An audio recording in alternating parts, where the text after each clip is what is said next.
Matted vegetation such as hydrilla, lily pads, or pond scum, which is floating on the surface, provides an overhead canopy of shade and security to largemouth bass. Moreover, it's a place of concealment where they can stalk and ambush prey as it crawls over the covering above. Bass fishermen in the know will all agree that bass under this stuff aren't tight-lipped at all. They've just got a little frog in their throat. And so do I. Hello everyone, Kim Stricker here again, and welcome to Hook and Look Splash, a splash of fishing information from an underwater point of view. Once these dense-looking mats form, they become predictably productive. But what I'd like to show you is that this type of cover is not nearly as dense as it appears on the surface. On the contrary, from below, it's quite transparent. Let's begin with lily pads. If you've long been a fan of the sport, you've likely hopped a hollow-bodied frog across the floating leaves of the American white water lily.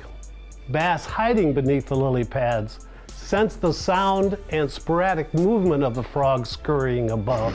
But what you may not know is they actually detect it visually considerably better than most of us perceive. From the surface, these dark green leaves appear thick and entirely opaque. Yet from a bass eye perspective, the pads are noticeably more transparent.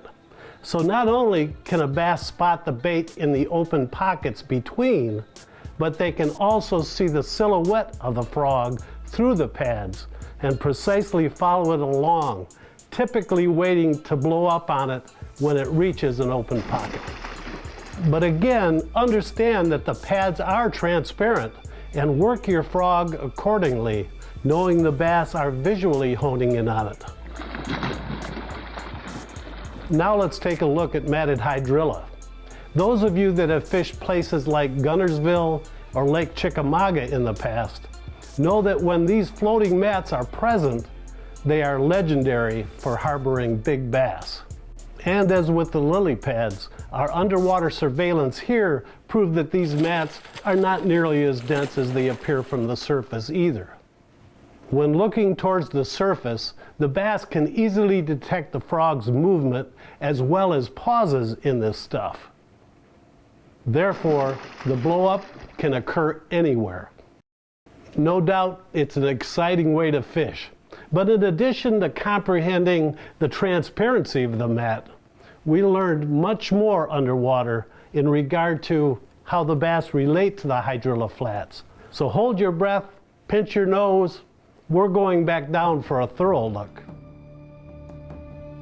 While stealthily probing the environment beneath the matted canopy, we documented a few notable discoveries worth sharing. First and foremost was that there was in fact several bass present. More often than not, when we did locate fish, we observed them huddled in tight groups of equal size. However, just like with our angling experience, every now and then we did encounter a pig. As with most bass we've previously observed under an overhead canopy, these fish appear to be very secure and seemingly content, and visibly keyed in on their focus above, scouting for any disturbance that may take place on the surface of the mat.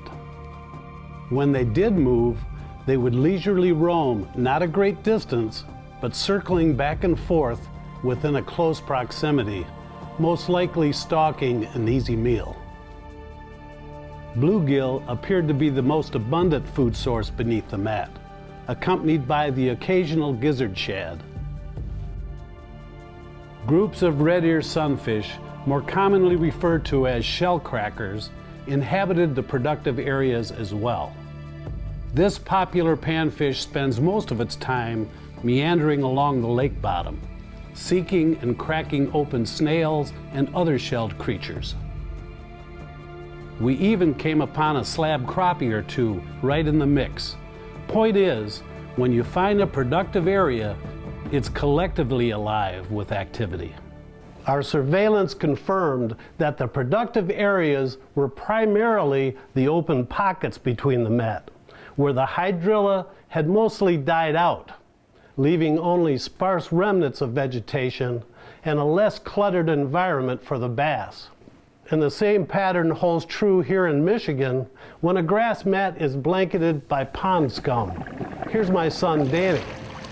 Oh man, look at this stuff. That's what I do. This is my job. Walking on my playground. It's just a little murky on the outside, but as soon as I get under the mat, everything's nice and bright, clear. A bunch of light beams coming through. It's really pretty picturesque. You wouldn't believe it. It's just really thin, stringy weeds underneath all this mat. A lot of these brighter areas, I think it's a thinner slime. You know, it doesn't have a whole lot of substance to the slime, just enough to coat the surface. So a lot of light can penetrate it, and the colors still stay really bright. And just like with the matted hydrilla and lily pads, there is enough transparency through the scum for the bass to see the frog's silhouette, follow it, hone in on it, and strike. That is a good one. We've documented schools of bass holding under the scum, and as with the matted hydrilla, they were occupying the open pockets beneath the canopy. The cool thing is that you just don't realize is underneath everything that's floating on top, the weeds are very sporadic. I mean, there's a lot of weeds here, but it's sporadic enough that I can swim through it. I mean, there's gaps and holes. It's these gaps and holes that are key. This is where the bass will congregate because they too can swim through it more freely. The bluegill, which the bass feed upon, seem to seek out refuge throughout the remaining thicker vegetation under the mat. With this slime hanging on top of it, it's real thin. Let me see if I can pick this up. Yep, there it is. That's how thick it is. That's it. Just covering over the top. Now before I wrap this video up, let me briefly show you the lure and line I use on top of this thick stuff. As far as my lure goes, it's hard to beat a Strike King Sexy Frog. Designed and approved by Kevin Van Dam, and it comes in a range of proven colors. When preparing to fish a hollow-bodied frog, I expect to fish in the heavy vegetation and in thick pads, and that's why I spool up with 65-pound test Seaguar Smackdown braid. Smackdown gives me the strength and abrasion resistance I need to cut through the thick pads and vegetation when wrestling those fish to the boat. This is the low-vis stealth gray color, which reduces line visibility, especially when you have a sky background and the fish are viewing it from below. You can find more information regarding the equipment I recommend below the video description, including links for purchase if you desire. So please scroll down, and again, thanks for viewing.